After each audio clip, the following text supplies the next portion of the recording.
एक ओंकार।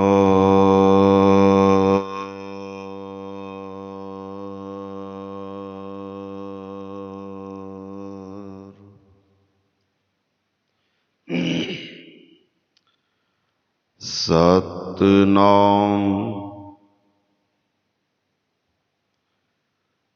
करता पुरख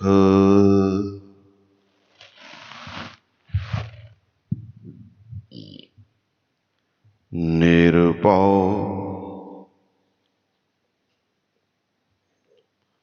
निर्वैर अकाल मूरत अजूनी सैभं गुर प्रसाद।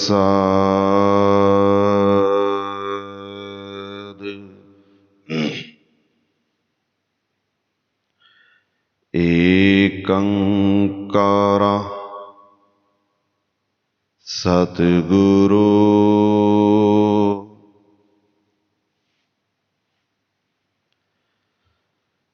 ते प्रसाद सच होए।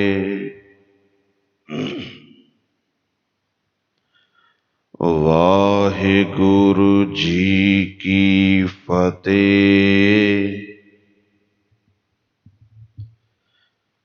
विघ्न विनाशन सोए।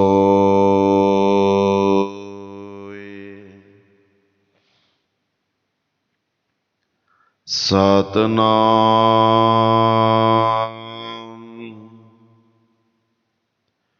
श्री वाहिगुरु साहिब जीओ।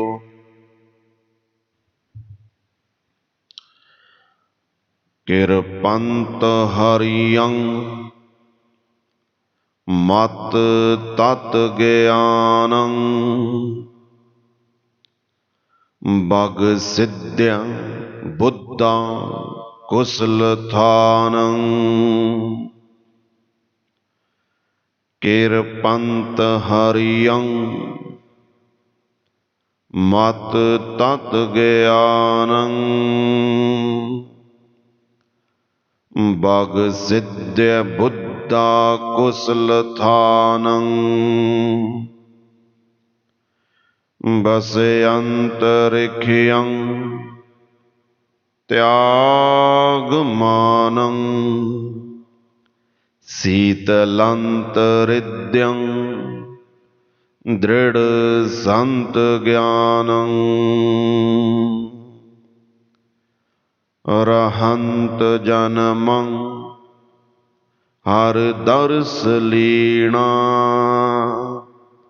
बाजंत नानक शब्द बीणा। अरहंत जन्मं हर दर्श लीना बाजंत नानक शब्द बीणा।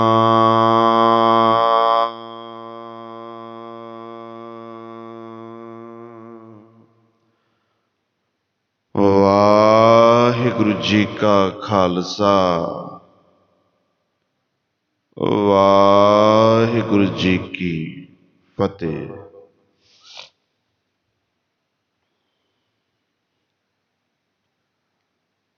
परम सत्कार योग गुरु प्यारी गुरु सवारी सत संगत जियो। ਅੰਮ੍ਰਿਤ ਵੇਲੇ ਦੇ ਦੀਵਾਨਾਂ ਵਿੱਚ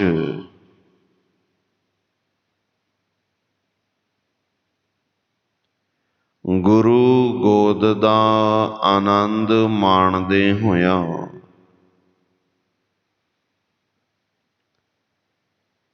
ਜਿਸ ਪਾਵਨ ਸ਼ਬਦ ਦਾ ਮੂਲ ਪਾਠ ਆਪ ਸਭ ਸੰਗਤਾਂ ਨੇ ਬਹੁਤ ਸ਼ਰਧਾ ਬਹੁਤ ਪ੍ਰੇਮ ਦੇ ਨਾਲ ਸਰਵਣ ਕਰਨਾ ਕੀਤਾ ਹੈ। ਇਹ ਪਾਵਨ ਸ਼ਬਦ ਧੰਨ ਸਾਹਿਬ ਸ੍ਰੀ ਗੁਰੂ ਅਰਜਨ ਦੇਵ ਸੱਚੇ ਪਾਤਸ਼ਾਹ ਜੀ ਨੇ ਸਹਿਸਕ੍ਰਿਤੀ ਬਾਣੀ ਦੇ ਵਿੱਚ ਸ਼ਲੋਕ ਰੂਪ ਦੇ ਵਿੱਚ ਉਚਾਰਿਆ ਤੇ ਗੁਰੂ ਸਵਾਰਿਓ ਇਹ 13 ਨੰਬਰ ਸ਼ਲੋਕ ਹੈ ਸਹਿਸਕ੍ਰਿਤੀ ਦਾ। 1355 ਅੰਗ ਉੱਪਰ ਇਹ ਸ਼ਬਦ ਸੁਭਾਇਮਾਨ ਹੈ ਤੇ ਹੁਣ ਤੱਕ ਆਪਾਂ 12 ਸ਼ਲੋਕਾਂ ਦੀ ਗੁਰਮਤਿ ਵਿਚਾਰ ਗੁਰੂ ਕਿਰਪਾ ਸਦਕਾ ਕਰ ਚੁੱਕੇ ਹਾਂ। ਕੱਲ ਦੇ ਦੀਵਾਨਾਂ ਦੇ ਵਿੱਚ ਆਪਾਂ ਵਿਚਾਰਿਆ ਜਨਮੰ ਤਾਂ ਮਰਣੰ ਹਰਖੰ ਤਾਂ ਸੋਗੰ ਭੋਗੰ ਤਾਂ ਰੋਗੰ। ਜਿੱਥੇ ਜਨਮ ਹੈ ਉੱਥੇ ਮਰਨ ਹੈ, ਜਿੱਥੇ ਸੁਖ ਹੈ ਉੱਥੇ ਦੁੱਖ ਹੈ, ਜਿੱਥੇ ਨਿਰੋਗਤਾ ਹੈ ਉੱਥੇ ਰੋਗਤਾ ਵੀ ਆਏਗੀ। ਊਚੰ ਤਾਂ ਨੀਚੰ ਨਾਨਾ ਸਮੂਚੰ। ਜਿੱਥੇ ਊਚ ਨੇ ਉੱਥੇ ਨੀਵੇਂ ਵੀ ਆਣਗੇ, ਚੰਗੇ ਨੇ ਉੱਥੇ ਬੁਰੇ ਵੀ ਹੋਣਗੇ। ਰਾਜੰ ਤਾਂ ਮਾਨੰ ਅਭਿਮਾਨੰ ਤਾਂ ਹੀਨੰ। ਜਿੱਥੇ ਰਾਜ ਹੈ, ਸ਼ਕਤੀ ਹੈ, ਸੱਤਾ ਹੈ, ਪਾਵਰ ਹੈ,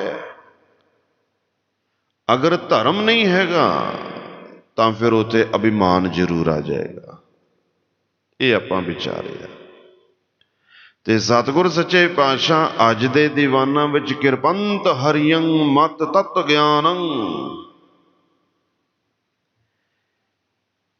ਇਹ ਰਾਜ ਦਾ ਹੰਕਾਰ, ਊਚਤਾ ਨੀਚਤਾ ਦਾ ਸੁੱਖ ਦੁੱਖ, ਜਨਮ ਮਰਨ ਦੀ ਤਕਲੀਫ ਕਿਉਂ ਹੁੰਦੀ ਹੈ?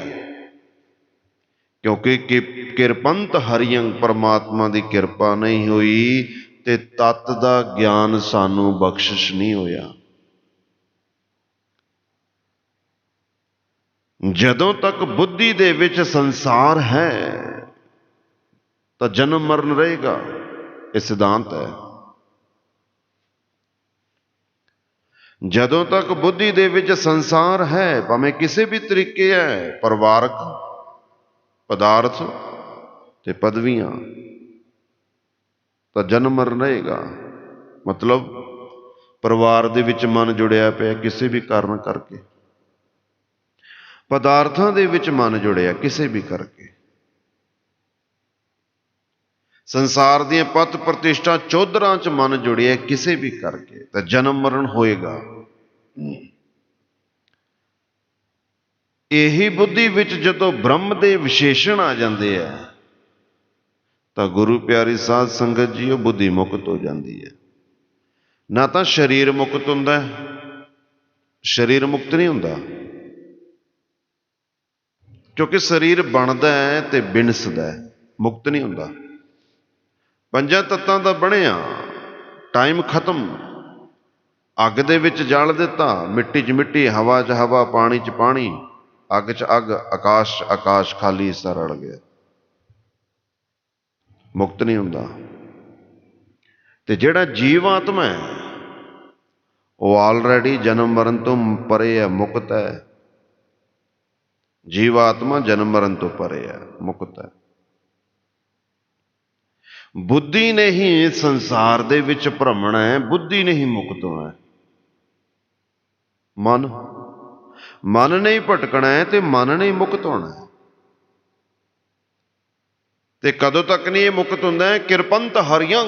ਜਦੋਂ ਤੱਕ ਪਰਮੇਸ਼ਰ ਦੀ ਕਿਰਪਾ ਨਹੀਂ ਹੁੰਦੀ ਉਦੋਂ ਤੱਕ ਮਤ ਬੁੱਧੀ ਦੇ ਵਿੱਚ ਤਤ ਗਿਆਨੰਗ ਸਹੀ ਗਿਆਨ ਨਹੀਂ ਆਉਂਦਾ। ਤੇ ਜਦੋਂ ਤੱਕ ਸਹੀ ਗਿਆਨ ਨਹੀਂ ਨਾ ਆਉਂਦਾ ਉਦੋਂ ਤੱਕ ਜਨਮੰ ਤਾਂ ਮਰਣੰ ਹਰਖੰ ਤਾਂ ਸੋਗੰ ਭੋਗੰ ਤਾਂ ਰੋਗੰ। ਜਿੱਥੇ ਜਨਮ ਹੈ, ਮਰਨ ਹੈ, ਹਰਖ ਸੋਗ ਦੁੱਖ ਸੁੱਖ ਇਹ ਸਭ ਹੋਏਗਾ। ਹੁਣ ਅੱਜ ਦੇ ਦੀਵਾਨਾਂ ਵੀ ਸਤਿਗੁਰ ਸਾਨੂੰ ਜੋ ਬਖਸ਼ਿਸ਼ ਕਰਦੇ ਆ, ਆਓ ਉਹਨੂੰ ਸਰਵਣ ਕਰਨ ਲਈ ਇਕਾਗਰਤਾ ਬਣਾ ਲਈਏ। ਵਾਹਿਗੁਰੂ ਸ਼ਬਦ ਦਾ ਸਿਮਰਨ ਸਾਧ ਸੰਗਤ ਜੀ ਮਨ ਨੂੰ ਇਕਾਗਰ ਕਰਨ ਵਾਸਤੇ ਹੈ। ਜਿਵੇਂ ਸਾਡਾ ਮਨ ਹੋਰ ਸੰਸਾਰ ਦੇ ਸੰਕਲਪਾਂ ਵਿਕਲਪਾਂ 'ਚ ਫਸਿਆ। ਇੱਕ ਕੰਮ ਨੂੰ ਛੱਡ ਕੇ ਦੂਜਾ ਕੰਮ ਕਰ ਬੈਨੇ ਆ। ਕਾਮਯਾਬੀ ਬਹੁਤੀ ਤਾਂ ਨਹੀਂ ਮਿਲਦੀ ਕਿਉਂਕਿ ਜਿਹੜੇ ਕੰਮ ਨੂੰ ਕਰਦੇ ਆ ਉਹਨੂੰ ਕਰਦੇ ਹੋਏ ਸੰਕਲਪ ਬਹੁਤੇ ਪਿੱਛੇ ਸਾਡੇ ਨਾਲ ਤੁਰੇ ਆਉਂਦੇ ਆ।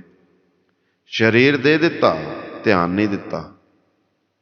ਸੋ ਧਿਆਨ ਵੀ ਸਾਡਾ ਕੀਤੇ ਹੋਏ ਕੰਮ ਦੇ ਵੱਲ ਚੱਲੇ ਤਾਂ ਕੌਨਸਨਟਰੇਟ ਕਰਨ ਵਾਸਤੇ ਆਓ ਸੁਰਤ ਨੂੰ ਸ਼ਬਦ ਨਾਲ ਜੋੜੀਏ ਬੜੇ ਪਿਆਰ ਦੇ ਨਾਲ। ਵਾਹਿਗੁਰੂ ਵਾਹਿਗੁਰੂ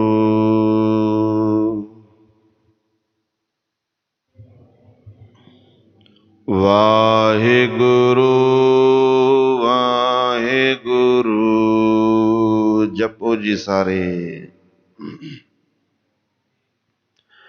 ਵਾਹਿਗੁਰੂ ਵਾਹਿਗੁਰੂ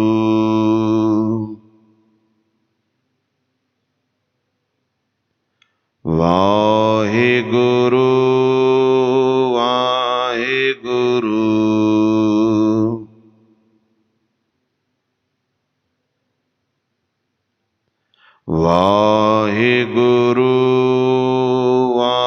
ਵਾਹਿਗੁਰੂ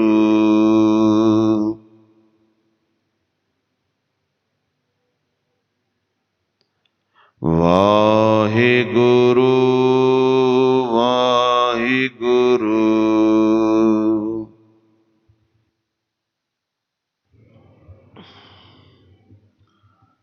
ਕਿਰਪੰਤ ਹਰਿਯੰ ਮਤ ਤਤ ਗਿਆਨੰ। ਮਤ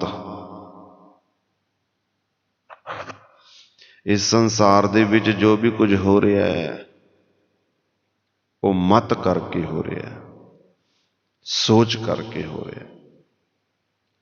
ਸੋਚ ਚੰਗੀ ਹੈ ਕੰਮ ਚੰਗੇ ਹੋਣਗੇ, ਕੰਮ ਚੰਗੇ ਹੋਣਗੇ। ਸੋਚ ਚੰਗੀ ਹੈ ਤਾਂ ਸਾਧ ਸੰਗਤ ਜੀ ਕੰਮ ਚੰਗੇ ਹੋਣਗੇ, ਕੰਮ ਚੰਗੇ ਹੋਣਗੇ, ਸ਼ਾਂਤੀ ਬਣੀ ਰਹੇਗੀ, ਸਮਾਜ ਸੁਖ ਸ਼ਾਂਤੀ ਨਾਲ ਰਹੇਗਾ।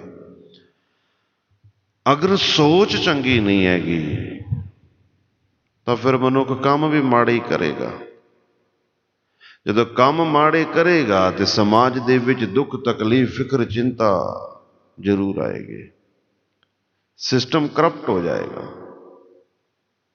ਫਿਰ ਆਪਣੇ ਸਮੇਤ ਬਾਕੀ ਦੇ ਵੀ ਬੜੇ ਦੁਖੀ ਹੋਣਗੇ, ਬਹੁਤ ਦੁਖੀ ਹੋਣਗੇ। ਆਪਣੇ ਸਮੇਤ ਬਾਕੀ ਦੇ ਵੀ ਬਹੁਤੇ ਦੁਖੀ ਹੋਣਗੇ। ਇਹ ਸਾਧ ਸੰਗਤ ਜੀ ਬੁੱਧੀ ਦਿਮਾਗ ਹੀ ਹੈ, ਵਿਚਾਰ ਹੀ ਨੇ ਜੋ ਸੰਸਾਰ ਦੇ ਵਿੱਚ ਸਤਯੁਗ ਤੇ ਕਲਯੁਗ ਲੈ ਕੇ ਆਉਂਦੇ ਆ। ਦੇਖੋ ਸਵੇਰੇ ਸਵੇਰੇ ਸ਼ਾਂਤ ਚੇਤਾ ਸ਼ਬਦ ਦਾ ਜਾਪ ਕਰਦੇ ਆ, ਕੋਈ ਜਪਜੀ ਸਾਹਿਬ, ਕੋਈ ਸੁਖਮਨੀ ਸਾਹਿਬ, ਕੋਈ ਵਾਹਿਗੁਰੂ ਸ਼ਬਦ ਜਪ ਰਿਹਾ। ਉਹੀ ਦਿਮਾਗ ਹੈ ਬਿਲਕੁਲ ਸ਼ਾਂਤ, ਸੱਚਖੰਡ ਬਣਿਆ। ਉਹੀ ਮਨੁੱਖ 2-4 ਘੰਟਿਆਂ ਬਾਅਦ ਲੜਦੇ ਆ, ਭਿੜਦੇ ਆ, ਕੰਮ ਧੰਦਾ ਕਰਦੇ ਹੈਗੇ, ਬੁਰਾ ਭਲਾ ਬੋਲਦੇ ਆ। ਫਿਰ ਸਾਧ ਸੰਗਤ ਜੀ ਕਲਯੁਗ ਆਇਆ ਕਿੱਥੋਂ? ਮਨੁੱਖ ਦੇ ਵਿਚਾਰਾਂ ਵਿੱਚੋਂ ਹੀ ਆਇਆ ਨਾ। ਮਨੁੱਖ ਦੇ ਵਿਚਾਰ ਹੀ ਕਲਯੁਗ ਨੇ, ਮਨੁੱਖ ਦੇ ਵਿਚਾਰ ਹੀ ਸਤਯੁਗ ਦੇ ਸਿਰਜਣਹਾਰ ਨੇ। जैसे मनुख विचार बनाएगा वैसे कर्म करेगा, जैसे कर्म करेगा वैसा माहौल। मत ਇਹਦੀ ਮਤ ਦੇ ਵਿੱਚ ਸਹੀ ਗਿਆਨ ਈਸ਼ਵਰ ਦੀ ਕਿਰਪਾ ਸਦਕਾ ਪ੍ਰਾਪਤ ਹੋਏਗਾ। ਆਪਾਂ ਜਦੋਂ ਕੁਝ ਪੜ੍ਹ ਰਹੇ ਹਾਂ, ਪੜ੍ਹਦੇ ਪੜ੍ਹਦੇ ਉਹ ਯਾਦ ਹੋਵੇਗਾ ਜਿਹੜਾ ਧਿਆਨ ਦੇ ਨਾਲ ਪੜ੍ਹਿਆ। ਸੁਣਦੇ ਸੁਣਦੇ ਉਹ ਯਾਦ ਹੋਵੇਗਾ ਜਿਹੜਾ ਧਿਆਨ ਦੇ ਨਾਲ ਸੁਣਿਆ। ਹੁਣ ਪੂਰਾ ਪੰਨਾ ਪੜ੍ਹ ਲਿਆ, ਪੂਰੇ ਪੰਨੇ ਦੇ ਵਿੱਚ ਅਗਰ ਸਾਧ ਸੰਗਤ ਜੀ ਸਾਡਾ ਧਿਆਨ ਸਿਰਫ ਸੈਂਟਰ ਦੇ ਵਿੱਚ ਹੀ ਰਿਹਾ ਤਾਂ ਆਰੰਭ ਤੇ ਅਖੀਰ ਸਾਨੂੰ ਚੇਤੇ ਨਹੀਂ ਰਹੇਗਾ, ਵਿੱਚ ਗੱਭੇ ਯਾਦ ਰਹੇਗਾ ਜਦੋਂ ਕਿ ਪੜ੍ਹਿਆ ਪੂਰਾ। ਪਰ ਧਿਆਨ ਅਸੀਂ ਵਿੱਚ ਦਿੱਤਾ ਗੱਭੇ ਸੈਂਟਰ 'ਚ। ਸੁਣਦੇ ਹੋਏ ਅਸੀਂ ਸਾਰੀ ਗੱਲ ਸੁਣ ਰਹੇ ਹਾਂ, ਪਰ ਧਿਆਨ ਜਿਹੜੀ ਗੱਲ ਤੇ ਦੇਵਾਂਗੇ ਉਹੀ ਸਾਨੂੰ ਚੇਤੇ ਰਹੇਗੀ ਕਿ ਇਹਨੇ ਸਾਨੂੰ ਆਹ ਆਖਿਆ, ਇਹਨੇ ਆਹ ਗੱਲ ਕੀਤੀ ਹੈ, ਉਹੀ ਚੇਤੇ ਰਹੇਗੀ। ਬੋਲਦੇ ਹੋਏ ਧਿਆਨ ਰਵੇ ਨਾ ਰਵੇ ਚੱਲ ਜਾਏਗਾ, ਜਦੋਂ ਅਸੀਂ ਕਿਸੇ ਨੂੰ ਕੁਝ ਕਹਿੰਦੇ ਆ ਨਾ, ਉਦੋਂ ਬਹੁਤਾ ਧਿਆਨ ਦੇਣ ਦੀ ਲੋੜ ਨਹੀਂ ਹੁੰਦੀ। ਕਈ ਵਾਰ ਬੇਧਿਆਨ ਨਹੀਂ ਅਸੀਂ ਸਹੀ ਗੱਲ ਕਹਿ ਦਿੰਦੇ ਹਾਂ। ਹੁਣ ਜਪਜੀ ਸਾਹਿਬ ਪੜ੍ਹਦੇ ਹਾਂ, ਧਿਆਨ ਸਾਡਾ ਸੱਜੇ ਖੱਬੇ ਹੁੰਦਾ, ਜਪਜੀ ਸਾਹਿਬ ਸੰਪੂਰਨ ਹੋ ਜਾਂਦਾ। ਬੋਲ ਰਹੇ ਹਾਂ, ਧਿਆਨ ਤਾਂ ਨਹੀਂ ਦਿੱਤਾ ਨਾ, ਪਰ ਜਦੋਂ ਸੁਣਾਂਗੇ ਉਦੋਂ ਧਿਆਨ ਪੂਰਾ ਦੇਣਾ ਪੈਣਾ, ਮੱਤ ਪੂਰੀ। ਤੇ ਸ੍ਰੀ ਗੁਰੂ ਅਰਜਨ ਦੇਵ ਮਹਾਰਾਜ ਜੀ ਬਖਸ਼ਿਸ਼ ਕਰਦੇ ਆ, ਭਲਿਓ ਲੋਕੋ ਕਿਰਪੰਤ ਹਰਿਯੰ, ਜਦੋਂ ਪ੍ਰਮਾਤਮਾ ਦੀ ਕਿਰਪਾ ਹੁੰਦੀ ਹੈ ਨਾ, ਉਦੋਂ ਮਤ ਤਤ ਗਿਆਨੰ, ਬੁੱਧੀ ਦੇ ਵਿੱਚ ਸਹੀ ਗਿਆਨ ਦਾ ਪ੍ਰਕਾਸ਼ ਹੁੰਦਾ ਹੈ। ਕਿਰਪੰਤ ਹਰਿਯੰ, ਪ੍ਰਮਾਤਮਾ ਦੀ ਕਿਰਪਾ, ਮਤ ਬੁੱਧੀ ਤਤ ਗਿਆਨੰ, ਇਹਨੂੰ ਸਹੀ ਗਿਆਨ ਦੀ ਪ੍ਰਾਪਤ ਹੁੰਦੀ ਹੈ। ਇਹਨੂੰ ਪਤਾ ਲੱਗਦਾ ਹੈ ਅਸਲੀ ਕੀ ਹੈ, ਨਕਲੀ ਕੀ ਹੈ, ਸਦਾ ਰਹਿਣ ਵਾਲਾ ਕਿਹੜਾ ਹੈਗਾ, ਵਿਨਾਸ਼ ਵਾਲਾ ਕਿਹੜਾ ਹੈ, ਇਹਨੂੰ ਪਤਾ ਲੱਗਦਾ। ਆਪਣਾ ਕੀ ਹੈ, ਬੇਗਾਨਾ ਕੀ ਹੈ, ਸੁਖ ਰੂਪ ਕੀ ਹੈ, ਦੁੱਖ ਰੂਪ ਕੀ ਹੈ, ਰਹਿਣ ਵਾਲਾ ਕੀ ਹੈ, ਨਾ ਰਹਿਣ ਵਾਲਾ ਕੀ ਹੈ। ਫਿਰ ਇਹਦੀ ਮੱਤ ਨੂੰ ਇਸ ਗਿਆਨ ਦੀ ਪ੍ਰਾਪਤੀ ਹੁੰਦੀ ਹੈ। ਬਗ ਸਿੱਧਿਆ ਬੁੱਧਾ ਕੁਸਲ ਥਾਨੰ, ਬਗ ਸਿੱਧਿਆ, ਜਿਨ੍ਹਾਂ ਨੂੰ ਤਤ ਦਾ ਗਿਆਨ ਹੋ ਗਿਆ, ਜਿਨ੍ਹਾਂ ਨੂੰ ਤਤ ਦਾ ਗਿਆਨ ਹੋ ਗਿਆ ਸਾਧ ਸੰਗਤ ਜੀ, ਉਹਨਾਂ ਨੂੰ ਫਿਰ ਐਸੀ ਬੁੱਧੀ ਪ੍ਰਾਪਤ ਹੁੰਦੀ ਹੈ, ਐਸੀ ਬੁੱਧੀ ਪ੍ਰਾਪਤ ਹੁੰਦੀ ਹੈ, ਉਹ ਮਨੁੱਖ ਕਿਤੇ ਵੀ ਨੇ, ਆਨੰਦ ਦੇ ਵਿੱਚ ਨੇ। ਕੋਈ ਜੰਮ ਰਿਹਾ, ਜਨਮ ਹੋ ਰਿਹਾ ਘਰ ਪਰਿਵਾਰ 'ਚ, ਉਹਨਾਂ ਦੀ ਬਿਰਤੀ ਨੂੰ ਕੋਈ ਫਰਕ ਨਹੀਂ ਪੈਂਦਾ। ਜਿੰਨੇ ਮਰਜ਼ੀ ਢੋਲ ਢਮੱਕੇ ਵੱਜੇ ਜਾਣ, ਉਹਨੂੰ ਕੋਈ ਫਰਕ ਨਹੀਂ ਪੈਂਦਾ। ਕੋਈ ਮਰ ਗਿਆ, ਉਹਨਾਂ ਨੂੰ ਕੋਈ ਫਰਕ ਨਹੀਂ ਪੈਂਦਾ, ਉਹਨਾਂ ਦੀ ਸ਼ਾਂਤੀ ਬਿਲਕੁਲ ਸਥਿਰ ਸਟੇਬਲ ਹੈ। ਸਾਡਾ ਕੀ ਹਾਲ ਹੈ, ਕੋਈ ਜੰਮਦਾ ਤਾਂ ਬਾਂਦਰ ਵਾਂਗੂ ਨੱਚਣ ਲੱਗ ਜਾਂਦੇ, ਭੰਗੜੇ ਪਾਉਣ ਲੱਗ ਜਾਂਦੇ, ਮੇਰਾ ਪੋਤਾ ਆਇਆ, ਮੇਰਾ ਪੋਤਾ ਆਇਆ। ਤੇਰਾ ਪੋਤਾ ਤੇਰਾ ਜਨਮ ਮਰਨ ਕੱਟ ਦੇਗਾ? ਨਹੀਂ। ਕੋਈ ਮਰ ਜਾਵੇ ਫਿਰ ਪਿੱਟਣ ਲੱਗ ਜਾਂਦੇ, ਛਾਤੀ ਪਿੱਟਦੇ ਆ, ਪੱਟ ਪਿੱਟਦੇ ਆ, ਬਾਲ ਪਿੱਟਦੇ ਆ। ਦੁੱਖ ਸੁੱਖ ਮਨ ਦੀ ਅਵਸਥਾ ਨੂੰ ਅਪ ਡਾਊਨ ਕਰਦੇ ਆ ਆਮ ਬੰਦੇ ਦੇ। ਪਰ ਜਿਹਦੀ ਮੱਤ ਦੇ ਵਿੱਚ ਤਤ ਦਾ ਗਿਆਨ ਹੋ ਗਿਆ, ਉਹਨੂੰ ਸਾਧ ਸੰਗਤ ਜੀ ਬਗ ਸਿੱਧੇ ਬੁੱਧਾ ਕੁਸਲ ਥਾਨ, ਹਰ ਥਾਂ ਤੇ ਆਨੰਦ ਹੀ ਹੈ, ਹਰ ਥਾਂ ਤੇ ਆਨੰਦ ਹੈ। ਕੰਚਨ ਤੇ ਮਿੱਟੀ ਉਹਦੇ ਲਈ ਇੱਕ ਸਮਾਨ ਹੈ, ਦੇਸ਼ ਵਿਦੇਸ਼ ਇੱਕ ਸਮਾਨ ਹੈ।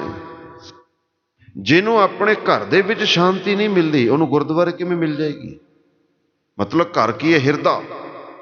ਜਿਹੜਾ ਹਿਰਦੇ ਤੋਂ ਸ਼ਾਂਤ ਨਹੀਂ ਹੈ ਸਾਧ ਸੰਗਤ ਜੀ, ਉਹ ਬਾਹਰੋਂ ਸ਼ਾਂਤੀ ਨਹੀਂ ਪ੍ਰਾਪਤ ਕਰ ਸਕਦਾ। ਮਨੁੱਖ ਬਾਹਰੋਂ ਲੱਭਦਾ ਕਿ ਮੈਨੂੰ ਬਾਹਰੋਂ ਮਿਲ ਜਾਏ, ਬਾਹਰੋਂ ਕਿੱਥੇ ਮਿਲ ਜੂ ਤੈਨੂੰ? ਬਸ ਅੰਤਰਿਖੰ ਤਿਆਗ ਮਾਨੰ। ਰਿਖੰਗ ਦਾ ਮਤਲਬ ਹੈ ਇੰਦਰੀਆਂ। ਇੰਦਰੀਆਂ ਅਰਥਾਤ ਸਾਡੇ ਹੱਥ ਪੈਰ ਕੰਨ ਮੂੰਹ ਨੱਕ, ਕੰਮ ਕਰਨ ਵਾਲੇ ਸਾਡੇ ਸਾਧ ਸੰਗਤ ਸਰੀਰ ਦੇ ਅੰਗ। ਜਿਹਨੂੰ ਤਤ ਦਾ ਗਿਆਨ ਪ੍ਰਾਪਤ ਹੁੰਦਾ ਹੈ, ਉਹ ਸਦਾ ਆਨੰਦ ਦੇ ਵਿੱਚ ਰਹਿੰਦਾ ਹੈ ਤੇ ਇੰਦਰੀਆਂ ਉਹਦੇ ਕੰਟਰੋਲ 'ਚ ਰਹਿੰਦੀਆਂ। ਬਾਜੇ ਬਾਜੇ ਮਨੁੱਖਾਂ ਦੇ ਕੰਟਰੋਲ 'ਚ ਇੰਦਰੀਆਂ ਨਹੀਂ ਹੈਗੀ। ਮਨੁੱਖ ਇੰਦਰੀਆਂ ਦੇ ਕੰਟਰੋਲ 'ਚ ਹੈ। ਮਨ ਕਰਦਾ ਮਾੜਾ ਦੇਖਣ ਨੂੰ, ਇੰਦਰੀਆਂ ਦੇਖਦੀਆਂ, ਅੱਖਾਂ ਵੇਖਦੀਆਂ। ਮਨ ਕਰਦਾ ਹੈ ਕਿ ਮਾੜਾ ਸੁਣਾ, ਕੰਨ ਫਿਰ ਮਾੜਾ ਸੁਣਦੇ ਹੈਗੇ। ਮਨ ਕਰਦਾ ਹੈ ਨਿੰਦਿਆ ਕਰਾਂ, ਕੰਨ ਫਿਰ ਨਿੰਦਿਆ ਕਰਦੇ ਹੈਗੇ। ਪਰ ਸਾਧ ਸੰਗਤ ਜੀ, ਜਦੋਂ ਤਤ ਦਾ ਗਿਆਨ ਹੋ ਜਾਵੇ, ਬਸਯੰਤ ਰਿਖੰ, ਇੰਦਰੀਆਂ ਕੰਟਰੋਲ 'ਚ ਹੋ ਜਾਂਦੀਆਂ, ਤਿਆਗ ਮਾਨੰ, ਫਿਰ ਹੰਕਾਰ ਖਤਮ। ਹੰਕਾਰ ਉਦੋਂ ਤੱਕ ਹੈ ਜਦੋਂ ਤੱਕ ਹਉਮੈ ਅੰਦਰ ਹੈ। ਜਦੋਂ ਤੱਕ ਹਉਮੈ ਅੰਦਰ ਹੈ ਉਦੋਂ ਤੱਕ ਹੰਕਾਰ ਹੈ। ਹਉਮੈ ਤਾਂ ਗੁਰੂ ਨੂੰ ਅਰਪਣ ਕਰਦੀ, ਫਿਰ ਕਿਸ ਚੀਜ਼ ਦਾ ਹੰਕਾਰ? ਮਨਾ ਕਿਸ ਚੀਜ਼ ਦਾ ਹੰਕਾਰ ਕਰਦਾ ਹੈ? ਅੱਖਾਂ ਨਾ ਕੰਮ ਕਰਦੀਆਂ, ਤੂੰ ਸਤ ਸੰਗਤ ਦੇ ਦਰਸ਼ਨ ਕਿਵੇਂ ਕਰ ਲੈਂਦਾ ਤੇ ਮੈਂ ਗੁਰਬਾਣੀ ਕਿਵੇਂ ਪੜ੍ਹ ਲੈਂਦਾ ਜੇ ਤੇਰੀਆਂ ਅੱਖਾਂ ਨਾ ਕੰਮ ਕਰਦੀਆਂ? ਤੇਰੇ ਕੰਨ ਨਾ ਕੰਮ ਕਰਦੇ, ਤੂੰ ਗੁਰਬਾਣੀ ਸੁਣਦਾ ਕਿਵੇਂ? ਤੇਰੀ ਰਸਨਾ ਨਾ ਕੰਮ ਕਰਦੀ, ਤੂੰ ਗੁਰਬਾਣੀ ਪੜ੍ਹਦਾ ਕਿਵੇਂ? ਤੇਰੇ ਹੱਥ ਨਾ ਕੰਮ ਕਰਦੇ, ਤੂੰ ਸਤ ਸੰਗਤ ਵਿੱਚ ਆ ਕੇ ਸੇਵਾ ਕਿਵੇਂ ਕਰਦਾ? तेरे पैर ना काम करदे तू सतसंग विच चल के किवें आउंदा। ਇਹ ਸਾਰਾ ਹੀ ਕੁਝ ਕੰਮ ਕਰਦਾ, ਪਰ ਜੇ ਦਿਮਾਗ ਨਾ ਕੰਮ ਕਰਦਾ, ਕੋਮਾ ਚਲੇ ਜਾਂਦਾ, ਫਿਰ ਤੂੰ ਕੀ ਕਰਦਾ। ਮਨਾ ਉਸ ਪਰਮੇਸ਼ਰ ਦਾ ਅਗਰ ਤੂੰ ਅਹਿਸਾਨਾਂ ਦੇ ਬਾਰੇ ਸੋਚੇ ਨਾ, ਤਾਂ ਇੱਕ ਇੱਕ ਸਾਹ ਦੇ ਨਾਲ ਹਜ਼ਾਰਾਂ ਲੱਖਾਂ ਕਰੋੜਾਂ ਵਾਰ ਉਹਦਾ ਤੂੰ ਸ਼ੁਕਰਾਨਾ ਕਰੇ। ਇੰਨਾ ਦਿੱਤਾ ਮਹਾਰਾਜ ਨੇ, ਇੰਨਾ ਦੇ ਛੱਡਿਆ। ਬਸਯੰਤ ਰਖਿਅੰ ਤਿਆਗ ਮਾਨੰ, ਕਹਿੰਦੇ ਐ ਜਿਹੜੇ ਇੰਦਰੀਆਂ ਕੰਟਰੋਲ ਕਰ ਲੈਂਦੇ, ਫਿਰ ਉਹ ਹੰਕਾਰ ਤਿਆਗ ਦਿੰਦੇ ਐ। ਤੇ ਐਸਿਆਂ ਦੀ ਅਵਸਥਾ ਦੱਸੀ ਐ, ਸੀਤਲੰਤ ਰਿਦਿਅੰ ਦ੍ਰਿੜ ਸੰਤ ਗਿਆਨੰ। ਦੇਖੋ ਸਾਧ ਸੰਗਤ ਜੀ ਅਵਸਥਾ, ਸੀਤਲੰਤ ਰਿਦਿਅੰ ਸ਼ਬਦ ਅੰਦਰ ਆ ਗਿਆ, ਸੁਰਤ ਜੁੜ ਗਈ, ਹਿਰਦਾ ਬਿਲਕੁਲ ਸ਼ਾਂਤ ਹੋ ਗਿਆ, ਭਾਈ ਭਿਖਾਰੀ ਦੇ ਵਾਂਗ। ਪੁੱਤਰ ਦੀ ਡੈਥ ਹੋ ਗਈ, ਉਹਨੂੰ ਕੋਈ ਫਰਕ ਨਹੀਂ ਪਿਆ। ਇਹਨੂੰ ਕਹਿੰਦੇ ਹਿਰਦਾ ਸ਼ੀਤਲ ਹੈ। ਇਹ ਅਵਸਥਾ ਕਿਵੇਂ ਹੈ? ਆਏ ਕੋ ਹਰਕ ਨਹੀਂ, ਗਏ ਕੋ ਸ਼ੋਕ ਨਹੀਂ, कैसे निर्द्वंद भयो समझने की बात है। आए को हरक नहीं, गए को शोक नहीं। कोई आ गया, कोई जम गया, कोई बहुत ही स्पेशल खुशी नहीं, कोई मर गया, कोई गम नहीं। कैसे निर्द्वंद पियो, संसार दे बंधनों तो मुक्त किमें होया, मत तत् ज्ञान समझने की बात है। ਇਹ ਕੋਈ ਸਾਧ ਦਾ ਢਿੱਲਾ ਨਹੀਂ ਜਿੱਥੇ ਪੁੜੀਆਂ ਵਿੱਚ ਸਵਾਹ ਪਾ ਪਾ ਕੇ ਦੇਈ ਜਾਏਗੀ, ਜਾਂ ਗੁੱਟਾਂ ਤੇ ਧਾਗੇ ਬੰਨੇ ਜਾਣਗੇ, ਜਾਂ ਡੋਲਿਆਂ ਤੇ ਗਲਾਂ ਦੇ ਵਿੱਚ ਧਾਗੇ ਪਾਏ ਜਾਣਗੇ। ਇਹ ਜਿਹਾ ਨਹੀਂ ਹੈਗਾ। ਇੱਥੇ ਕੋਈ ਪੁੱਛਾਂ ਨਹੀਂ ਦਿੱਤੀਆਂ ਜਾਂਦੀਆਂ। ਇੱਥੇ ਦਾ ਮਤ ਤਤ ਗਿਆਨੰ, ਇੱਥੇ ਸਹੀ ਗਿਆਨ ਦਿੱਤਾ ਜਾਂਦਾ। ਸਮਝਣੇ ਕੀ ਬਾਤ ਹੈ। ਸੀਤਲੰਤ ਰਿਦਿਅੰ, ਕਹਿੰਦੇ ਐਸੇ ਮਨੁੱਖਾਂ ਦਾ ਹਿਰਦਾ ਹਮੇਸ਼ਾ ਸ਼ੀਤਲ ਰਹਿੰਦਾ ਹੈ। ਦ੍ਰਿੜ ਸੰਤ ਗਿਆਨੰ, ਕਿਉਂਕਿ ਸੰਗਤ ਹੁੰਦੀ ਹੈ ਐਸੇ ਰੱਬ ਦੇ ਪਿਆਰਿਆਂ ਦੀ। ਦ੍ਰਿੜ, ਇਹ ਗਿਆਨ ਦ੍ਰਿੜ ਹੋ ਜਾਂਦਾ ਹੈ। ਸੰਤ ਗਿਆਨ, ਜਦੋਂ ਅਸੀਂ ਸੰਤਾਂ ਦੀ ਸੰਗਤ ਕਰਦੇ ਹਾਂ, ਗੁਰਮੁਖਾਂ ਦੀ ਸੰਗਤ ਕਰਦੇ ਹਾਂ, ਰੱਬ ਦੇ ਪਿਆਰਿਆਂ ਦੀ ਸੰਗਤ ਕਰਦੇ ਹਾਂ। ਬੱਚੇ ਨੂੰ ਕਹਿੰਦੇ ਆ ਦੂਣੀ ਦੂਣੀ, ਬੱਚਾ ਕਹਿੰਦਾ 4, ਤੀਏ ਤੀਏ 9, ਚੁਕਮ ਚੁਕੀ 16, 5 5 25, ਛਿਕਮ ਚੁਕੀ 37, 7 7 39, 49, 8 8 64, ਨੀਮ ਨੀਮ 81, 10 10 100। ਬੱਚਾ ਕਿਉਂ ਕਹਿ ਰਿਹਾ? ਕਿਉਂਕਿ ਬੱਚੇ ਨੇ ਦ੍ਰਿੜ ਕੀਤਾ ਹੈ। ਸੰਤ ਗਿਆਨ ਅਰਥਾਤ ਜਿਹਨੂੰ ਵਿਦਿਆ ਦ੍ਰਿੜ ਹੋ ਗਈ, ਜਿਹੜਾ ਅਧਿਆਪਕ ਹੈ, ਇਸ ਮਾਸਟਰ ਹੈ, ਉਹਦੀ ਸੰਗਤ ਕੀਤੀ ਹੈ, ਉਹਦਾ ਸਬਕ ਸਿੱਖਿਆ, ਨਾਲ ਸਾਧ ਸੰਗਤ ਜੀ ਵਿਦਿਆਰਥੀਆਂ ਦੇ ਬਹਿ ਕੇ ਦੂਣੀ ਦੂਣੀ 4, ਦੂਣੀ ਦੂਣੀ 4 ਐਵੇਂ ਜਪਦੇ ਨਾ। 5 5 25, 5 5 25 ਐਵੇਂ ਜਪਦੇ। ਤੇ ਫਿਰ ਰੱਬ ਦਾ ਗਿਆਨ ਵੀ ਸਾਧ ਸੰਗਤ ਜੀ ਐਵੇਂ ਬਾਰ ਬਾਰ ਰੱਟਾ ਲਾਉਗੇ, ਪੱਕ ਗਿਆ, ਫਿਰ ਉਹਦਾ ਵਿਚਾਰ ਸ਼ੁਰੂ ਹੋ ਜਾਏਗਾ। ਕਹਿੰਦੇ ਵਾਹਿਗੁਰੂ ਸ਼ਬਦ ਦਾ ਰੱਟਾ ਲਾਉਣ ਦਾ ਕੀ ਫਾਇਦਾ? ਰੱਟਾ ਲਾਉਣ ਦਾ ਫਾਇਦਾ, ਦੂਣੀ ਦੂਣੀ 4 ਰੱਟਾ ਲਾਇਆ ਸੀ। ਜਿਸ ਟਾਈਮ ਰੱਟਾ ਲਾਇਆ ਸੀ ਉਸ ਟਾਈਮ ਪਤਾ ਸੀ ਕਿ ਦੂਣੀ ਦੂਣੀ ਦਾ ਮਤਲਬ ਕੀ ਹੈ? ਨਹੀਂ ਸੀ ਪਤਾ। ਰੱਟਾ ਲਾਇਆ, ਰੱਟਾ ਲਾ ਕੇ ਪੱਕ ਗਿਆ, ਫਿਰ ਵੱਡਾ ਹੋ ਰਿਹਾ, ਦਿਮਾਗ ਵਿਕਸਿਤ ਹੋ ਰਿਹਾ, ਪਤਾ ਲੱਗਦਾ ਹੈ 2 ਦੇ ਵਿੱਚ ਫਿਰ 2 ਜੋੜੀਏ 4 ਹੋ ਜਾਂਦੇ ਆ। 3 ਦੇ ਵਿੱਚ 2 ਵਾਰ 3 ਹੋਰ ਜੋੜੀਏ, ਤੀਏ ਤੀਏ ਫਿਰ 9 ਬਣ ਗਏ। 3 ਤੀਆਂ ਨੂੰ ਗੁਣਾ ਕਰੀਏ 9 ਬਣ ਜਾਂਦੇ ਆ। 5 5 ਨੂੰ ਗੁਣਾ ਕਰੀਏ 25 ਬਣਦੇ ਆ। ਪਹਿਲਾਂ ਨਹੀਂ ਸੀ ਪਤਾ, ਫਿਰ ਬਾਅਦ ਚੋਂ ਪਤਾ ਲੱਗਦਾ। ਇਹ ਜਿਹੜੇ ਲਗਾਤਾਰ ਕਥਾ ਸੁਣਦੇ ਆ, ਕੀਰਤਨ ਸੁਣਦੇ ਆ, ਬਾਣੀ ਪੜ੍ਹਦੇ ਆ, ਬਾਰ-ਬਾਰ ਵਾਹਿਗੁਰੂ ਵਾਹਿਗੁਰੂ ਜਪਦੇ ਆ, ਇਹ ਦ੍ਰਿੜ ਕਰਦੇ ਆ, ਤੇ ਫਿਰ ਜਦੋਂ ਸਮਝ ਆਉਂਦੀ ਹੈ ਸੀਤਲੰਤ ਰਿਦਿਅੰ ਦ੍ਰਿੜ ਸੰਤ ਗਿਆਨੰ, ਇਹ ਅਵਸਥਾ ਪ੍ਰਾਪਤ ਹੁੰਦੀ ਹੈ। ਫਿਰ ਕਿਰਪਾ ਕੀ ਹੁੰਦੀ? ਅੱਗੇ ਦੱਸ ਰਹੇ ਮਹਾਰਾਜ, ਰਹੰਤ ਜਨਮੰ ਹਰ ਦਰਸ ਲੀਣਾ। ਆ ਜਿਹੜਾ ਜਨਮ ਮਰਨ ਦਾ ਚੱਕਰ ਹੈ ਨਾ, ਇਹ ਖਤਮ ਹੋ ਜਾਂਦਾ ਹੈ ਪ੍ਰਮਾਤਮਾ ਦੇ ਦਰਸ਼ਨ ਕਰਕੇ। ਜਦੋਂ ਹਿਰਦੇ ਦੇ ਵਿੱਚ ਗਿਆਨ ਦ੍ਰਿੜ ਹੋ ਗਿਆ, ਪ੍ਰਮਾਤਮਾ ਦੇ ਦਰਸ਼ਨ ਪ੍ਰਾਪਤ ਹੋ ਗਏ। ਪ੍ਰਮਾਤਮਾ ਕਿਤੇ ਲਾਂਭੇ ਤੋਂ ਨਹੀਂ ਆਏਗਾ। ਇਹ ਨਾ ਸੋਚੋ ਪ੍ਰਮਾਤਮਾ ਹਰਿਮੰਦਰ ਸਾਹਿਬ ਤੋਂ ਚੱਲ ਕੇ ਆਏਗਾ ਵੀ ਇਹਦੀ ਭਗਤੀ ਪੂਰੀ ਹੋ ਗਈ, ਦਰਸ਼ਨ ਦੇ ਦੀਏ। ਹੇਮਕੁੰਡ ਸਾਹਿਬ ਤੋਂ ਚੱਲ ਕੇ ਆਏਗਾ, ਜਾਂ ਕੇਸਗੜ੍ਹ ਸਾਹਿਬ ਤੋਂ, ਦਮਦਮਾ ਸਾਹਿਬ ਤੋਂ, ਹਜੂਰ ਸਾਹਿਬ ਤੋਂ ਚੱਲ ਕੇ ਆਏਗਾ। ਜਾਂ हिंदू वीर सोचन परमात्मा अयोध्या से आएगा, द्वारका से आएगा, मथुरा से आएगा। मुसलमान वीर सोचन के अल्लाह पाक काबे तो आएगा। ऐसा कुछ नहीं। हर जर्रा परमात्मा लिए काबा है, हर जर्रा परमात्मा लिए मथुरा बिंद्रावन अयोध्या है, हर जर्रा परमात्मा के लिए हरमंदिर है। कोई फर्क नहीं हैगा, वो सब एक समान हैगा। ਜਦੋਂ ਐਸਾ ਗਿਆਨ ਪ੍ਰਾਪਤ ਹੋ ਜਾਵੇ, ਕਹਿੰਦੇ ਰਹੰਤ ਜਨਮੰ, ਜਨਮ ਖਤਮ ਹੋ ਜਾਂਦਾ ਹੈ, ਮਰਨ ਜਦੋਂ ਜਨਮ ਨਹੀਂ ਹੋਇਆ ਫਿਰ ਮਰੂਗਾ ਕੀ ਦੱਸੋ। ਛੁੱਟੀ ਤਾਂ ਉਹਦੀ ਕਰਾਂਗੇ ਜਿਹੜਾ ਕੰਮ ਤੇ ਆਇਆ ਹੈਗਾ, ਜਿਹੜਾ ਕੰਮ ਤੇ ਨਹੀਂ ਆਇਆ ਤਾਂ ਛੁੱਟੀ ਕੀ ਕਰੂਗੇ। ਭੱਜੇਗਾ ਤਾਂ ਜਿਹੜਾ ਟੁੱਟ ਗਿਆ, ਜਿਹੜਾ ਟੁੱਟਿਆ, ਜਿਹੜਾ ਬਣਿਆ ਹੀ ਨਹੀਂ ਉਹ ਭੱਜੇਗਾ ਕੀ, ਬਣੇਗਾ ਉਹੀ ਟੁੱਟੇਗਾ। ਮਿੱਟੀ ਦੇ ਭਾਂਡੇ ਟੁੱਟਦੇ ਆ ਕਿਉਂਕਿ ਉਹ ਮਿੱਟੀ ਤੋਂ ਅਲੱਗ ਹੋ ਕੇ ਆਪਣੀ ਇੱਕ ਸ਼ਕਲ ਤਿਆਰ ਕਰਦੇ, ਟੁੱਟ ਗਏ। ਜੇ ਬਣੇ ਹੀ ਨਹੀਂ ਫਿਰ ਟੁੱਟੂਗਾ ਕਿਵੇਂ ਦੱਸੋ, ਫਿਰ ਨਹੀਂ ਨਾ ਟੁੱਟਦੇ। ਇਸੇ ਤਰ੍ਹਾਂ ਗੁਰੂ ਪਿਆਰੀ ਸਾਧ ਸੰਗਤ ਜੀ, ਜਿਹਦਾ ਜਨਮ ਹੀ ਨਹੀਂ ਹੁੰਦਾ ਉਹ ਮਰੂਗਾ ਕੀ।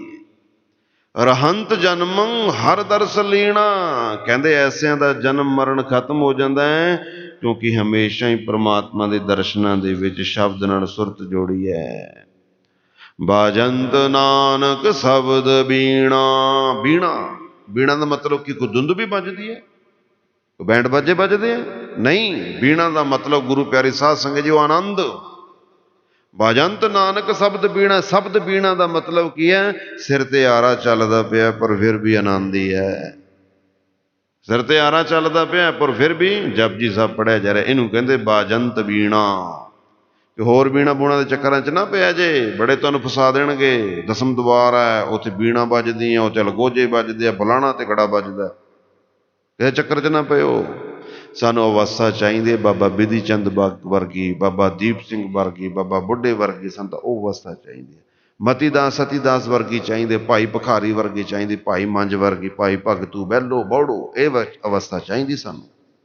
ਸਾਨੂੰ ਨਹੀਂ ਪਤਾ ਕੋਈ ਦਸਮ ਦਵਾਰ 'ਚ ਕੀ ਵੱਜਦਾ ਕੀ ਨਹੀਂ ਵੱਜਦਾ, ਸਾਨੂੰ ਤਾਂ ਜਿਉਂਦੇ ਜੀ ਘਰ ਪਰਿਵਾਰ 'ਚ ਵਿਚਰਦੇ ਦਸਵਾਂ ਦਵਾਰ ਚਾਹੀਦਾ। ਦਸਮ ਦਵਾਰ ਕਿਵੇਂ ਹੈ, ਸਮਾਧੀ ਲਾਓ, ਅੱਖਾਂ ਬੰਦ ਕਰੋ, ਆ ਦਸਵਾਂ ਦਵਾਰ ਹੈ, ਬੰਦ ਕਰ ਲਈ ਹੈ, ਸੁਰਤ ਬੰਦ ਕਰ ਲਈ, ਅੱਖਾਂ ਲੈ ਕੇ ਦਸਵਾਂ ਦਵਾਰ ਹੈ। ਹੁਣ ਜਿੰਨਾ ਚਿਰ ਤਾਂ ਅੱਖਾਂ ਬੰਦ ਕਰਕੇ ਬੈਠੇ ਪੀਸ ਆਫ ਮਾਈਂਡ ਮਿਲਦਾ, ਜਦੋਂ ਅੱਖਾਂ ਖੋਲ ਲਈਆਂ ਉਹੀ ਸੰਸਾਰ, ਉਹੀ ਦੁੱਖ, ਉਹੀ ਸੁੱਖ। ਸਾਨੂੰ ਉਹ ਚਾਹੀਦਾ ਤਰੀਕਾ ਕਿ ਘਰ ਪਰਿਵਾਰ ਦੇ ਵਿੱਚ ਰਹੀਏ ਨਾ ਰਹੀਏ ਸਾਨੂੰ ਕੋਈ ਫਰਕ ਨਾ ਪਵੇ, ਕੋਈ ਜੰਮੇ ਕੋਈ ਮਰੇ ਸਾਨੂੰ ਕੋਈ ਫਰਕ ਨਾ ਪਵੇ, ਸਾਨੂੰ ਉਹ ਅਵਸਥਾ ਚਾਹੀਦੀ। ਗਰਮੀ ਬਹੁਤ ਹੈ, ਮਨੁੱਖ ਤੁਰਿਆ ਜਾ ਰਿਹਾ, ਗਰਮੀ ਬਹੁਤ ਹੈ। ਕੀ ਕਰਦਾ, ਦੇਖਿਆ ਪਾਣੀ ਦਾ ਸ਼ੀਤਲ ਜਲ ਦਾ ਤਲਾਅ ਆ, ਉਹਦੇ ਵਿੱਚ ਵੜ ਗਿਆ। ਜੇਠ ਹਾੜ ਦੀ ਗਰਮੀ ਹੈਗੀ, ਤੱਤੀ ਧੁੱਪ, ਤੱਤੀ ਹਵਾ, ਤੱਤੀ ਰੇਤ, ਸਰੀਰ ਲੂੰਦਾ ਪਿਆ। ਜਦੋਂ ਵੜਿਆ ਉਦੋਂ ਬੜਾ ਸਾਧ ਸੰਗਤ ਸੁੱਖ ਮਿਲਿਆ। ਕਿੰਨਾ ਕੁ ਚਿਰ ਪਾਣੀ 'ਚ ਵੜ ਕੇ ਰਹਿ ਲੂ ਦੱਸੋ। ਜਦੋਂ ਪਾਣੀ ਤੋਂ ਬਾਹਰ ਆਏਗਾ ਗਰਮੀ ਹੋਰ ਸਗੋਂ ਜ਼ਿਆਦਾ ਲੱਗੂਗੀ, ਲੱਗੇਗੀ ਨਾ। ਸਫ਼ਰ ਤੈਅ ਕਰਨਾ ਜ਼ਰੂਰੀ ਹੈਗਾ। ਫਿਰ ਕੀ ਕਰੇ, ਛਤਰੀ ਲੈ ਲਵੇ, ਤੁਰਦਾ ਫਿਰੇ ਬਸ। ਛਤਰੀ ਲਏਗਾ, ਜਿੱਥੇ ਜਿੱਥੇ ਜਾਏਗਾ ਉੱਥੇ ਉੱਥੇ ਠੰਡ। ਮਤ ਤਤ ਗਿਆਨ, ਗੁਰੂ ਦਾ ਜਿਹੜਾ ਗਿਆਨ ਹੈ ਸਾਧ ਸੰਗਤ ਜੋ ਛਤਰੀ ਦੇ ਸਮਾਨ ਹੈ, ਭਾਵੇਂ ਗ੍ਰਸਤ ਦੇ ਵਿੱਚ ਹੈ ਭਾਵੇਂ ਗ੍ਰਸਤ ਵਿੱਚ ਨਹੀਂ। ਕੋਈ ਜੰਮ ਰਿਹਾ, ਕੋਈ ਮਰ ਰਿਹਾ, ਕੋਈ ਫਾਇਦਾ ਹੈ, ਕੋਈ ਨੁਕਸਾਨ ਹੈ, ਕੋਈ ਆਂਦਾ ਹੈ, ਕੋਈ ਜਾਂਦਾ ਹੈ। ਬਾਜੰਤ ਨਾਨਕ ਸ਼ਬਦ ਬੀਣਾ, ਆਨੰਦ ਦੇ ਵਿੱਚ ਹੀ ਹੈਗਾ, ਉੱਥੇ ਕੋਈ ਫਰਕ ਨਹੀਂ ਪੈਂਦਾ। ਇਹ ਸਾਧ ਸੰਗਤ ਸਾਡਾ ਦਸਮ ਦਵਾਰ ਹੈ, ਇਹ ਸਾਡਾ ਆਨੰਦ ਹੈ, ਇਹ ਪਰਮੇਸ਼ਰ ਦੀ ਕਿਰਪਾ ਜੀ। ਇਹ ਸਾਡੇ ਲਈ ਸਾਜ਼ ਵੱਜਦੇ ਹੈ, ਇਹ ਸਾਡੇ ਲਈ ਰਸ ਹੈਗਾ। ਕਿਸੇ ਹੋਰ ਚੱਕਰ 'ਚ ਨਾ ਪਿਓ। ਪੰਜਾਬ ਦੀ ਧਰਤੀ ਤੇ ਮੋਗੇ ਏਰੀਏ ਦੇ ਵਿੱਚ ਬੜੀ ਤਕੜੀ ਸੰਸਥਾ ਖੁੱਲੀ ਹੈ, ਉਹ ਭਰਮਾਂ 'ਚ ਹੀ ਪਾਈ ਜਾਂਦੇ ਲੋਕਾਂ ਨੂੰ। ਉਹ ਦਸਮ ਦਵਾਰ ਦੇ ਚੱਕਰ, ਦਵਾਰ ਤੱਕ ਦਰਵਾਜ਼ਾ ਹੈ। ਦਰਵਾਜ਼ੇ ਦੀ ਸਾਧ ਸੰਗਤ ਜੀ ਅਹਿਮੀਅਤ ਹੈ, ਪਰ ਕੁਛ ਹਿੱਸੇ ਹੈਗੀ ਹੈ। ਪ੍ਰਾਪਤੀ ਤਾਂ ਅੰਦਰ ਆ ਕੇ ਹੋਏਗੀ, ਦਰਵਾਜ਼ੇ 'ਚੋਂ ਤਾਂ ਲੰਘਣਾ ਪਏਗਾ। ਦਸਮ ਦਵਾਰ ਅਰਥਾਤ ਆਪਣੀ ਸੋਚ ਨੂੰ ਅੰਤਰਮੁਖ ਕਰਨਾ, ਬਸ ਆਹੀ ਹੈ। ਜਦੋਂ ਸੋਚ ਨੂੰ ਅੰਤਰਮੁਖ ਕਰਾਂਗੇ ਤਾਂ ਸਾਧ ਸੰਗਤ ਸ਼ਬਦ ਸੁਣਾਂਗੇ, ਆਨੰਦ ਵੀ ਆਏਗਾ, ਦਿਖੇਗਾ ਵੀ ਤੇ ਸੁਣੇਗਾ ਵੀ, ਤਾਂ ਨਾਰਮਲ ਜੀ ਗੱਲ ਆ। ਹੁਣ ਮੈਂ ਆਪਣੇ ਰੂਮ ਨੂੰ ਮੰਨ ਲਓ ਹੋਮ ਥੀਏਟਰ ਬਣਾਇਆ ਗਾ, ਬੜੀਆਂ ਆਵਾਜ਼ਾਂ ਡੁਗ ਡੁਗ ਦੀਆਂ ਆਉਂਦੀਆਂ, ਪਰ ਤੁਸੀਂ ਮੇਰੇ ਰੂਮ 'ਚੋਂ ਬਾਹਰ ਖੜੇ ਹੋ, ਤੁਹਾਨੂੰ ਕੁਛ ਨਹੀਂ ਸੁਣਾਇਆ ਦੇਗਾ। ਸੁਣੂਗਾ ਤੁਹਾਨੂੰ ਕੁਛ? ਮੈਂ ਵੱਡੀ LED ਲਾਈ ਹੈਗੀ, ਬਹੁਤ ਵੱਡੀ 5 ਫੁੱਟੀ, ਤੇ ਨਾਲ ਥੀਏਟਰ ਹੋਮ ਬਣਾ ਲਿਆ। ਹੁਣ ਮੈਨੂੰ ਦਿਖਦਾ ਵੀ ਚੰਗਾ, ਮੈਨੂੰ ਸੁਣਦਾ ਵੀ ਚੰਗਾ, ਪਰ ਉਸ ਦੇਖਣ ਸੁਣਨ ਵਾਸਤੇ ਅੰਦਰ ਆਉਣਾ ਪੈਣਾ ਗਾ। ਬਾਹਰ ਤਾਂ ਕੁਝ ਨਹੀਂ ਨਾ ਦਿਖਣਾ ਸੁਣਨਾ, ਅੰਦਰ ਮੁੱਖ ਦਰਵਾਜ਼ੇ 'ਚ ਹੀ ਆਇਆ ਜਾਏਗਾ। ਹੁਣ ਤੁਸੀਂ ਉਸ ਦਰਵਾਜ਼ੇ ਤੋਂ ਅੰਦਰ ਮੇਰੇ ਘਰ ਕਮਰੇ 'ਚ ਆ ਗਏ, ਮੈਂ ਦਰਵਾਜ਼ਾ ਬੰਦ ਕਰ ਲਿਆ, ਬੰਦ ਕਰਨਾ ਪੈਣਾ, तो आवाज बाहर खिलरेगी। दरवाजा मैं बंद कर लिया, कमरा बिल्कुल बंद है, तो फिर मैं जो चलाऊंगा तो वधिया दिखेगा तो वधिया सुनेगा, सुनेगा ना। दरवाजे जो तो अंदर आना पैना, जे दरवाजे ने जफा मार के बह गए फिर कोई सुनूगा। कुछ संस्थावां ने 10वें द्वार के दरवाजे ਨੂੰ जफा मार के बैठे ने, ਅਸੀਂ ਚੱਕਰਾਂ 'ਚ ਨਹੀਂ ਪੈਣਾ। शब्द बीणा हर समय आनंद है, हर समय सुख है। कहंत बेदा गुणंत गुणिया सुनंत बहु विद बाला बहु विद प्रकारा। कहंत बेदा गुणंत गुणिया सुनंत बाला बहु विद प्रकारा। आ जिहड़े धार्मिक शास्त्र ने ये धर्म की व्याख्या बहुत तरीकों के नाल करदे। एक ग्रंथ जो धर्म की गल कर रहा, दूसरा ग्रंथ भी धर्म की गल करेगा पर तरीका वखरा होगा। ये जिहड़े दो ग्रंथ धर्म की गल करदे, तीसरा धर्म अगर ग्रंथ की धर्म की गल करेगा तरीका उहदा भी वखरा हो सकता। पता नहीं किन्ने ग्रंथ ने, सब के तरीके वखरे वखरे ने। कहंत बेदा कहते धार्मिक शास्त्र जिहड़े हैगे धर्म नूं कह रहे ने। गुणंत गुणियां ते जिहड़े विद्वान लोग ने उन्हां नूं पढ़दे आ, विचारदे आ। सुनंत बाला बहु विद प्रकारा ते उन्हां दे जिहड़े विद्यार्थी ने ना सुनदे पए ने। जिवें प्रोफैसर ने जो अज लैक्चर देना है वो घर तैयारी करके आएगा। हुण उन्हें मान लो साध संगत जी लैक्चर देना है